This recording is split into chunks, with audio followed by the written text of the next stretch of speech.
اعوذ باللہ من الشیطان الرجیم بسم اللہ الرحمن الرحیم۔ آج ہم پڑھیں گے سورہ یاسین کی آیت نمبر 22، 23، 24، 25 اور 26 ترجمے کے ساتھ۔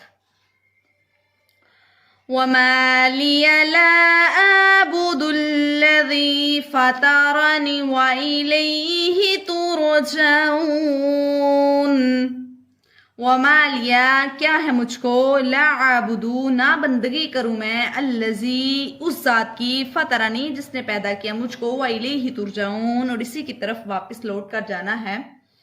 أَتَّخِذُ مِن دُونِهِ آلِهَةً إِن يُرِدْنِ الرَّحْمَنُ بِضُرٍّ لَا تُغْنِ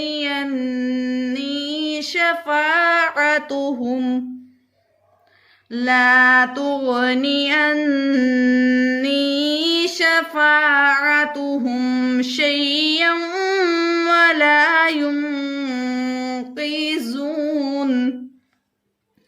اتخذو بلا میں پکڑوں، من دونہ آلہہ اس کے سوا معبود کوئی اور، ان یریدن الرحمن اگر چاہے میرے لیے اللہ، بضر ایک نقصان کا، لا تغنی انی شفاعتہم نہ کافی ہو میرے لیے، انی مجھ سے، شفاعتہم شفاعت ان کی، شیئن کچھ بھی، ولا ینقذون اور نہ چھڑائیں مجھ کو، انی اذا لفی ضلال مبین۔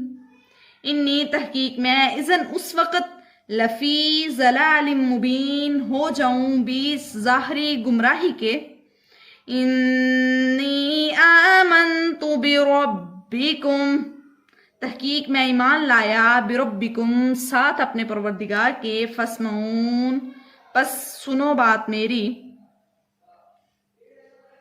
صدق اللہ العظیم وما علینا الا البلاغ المبین۔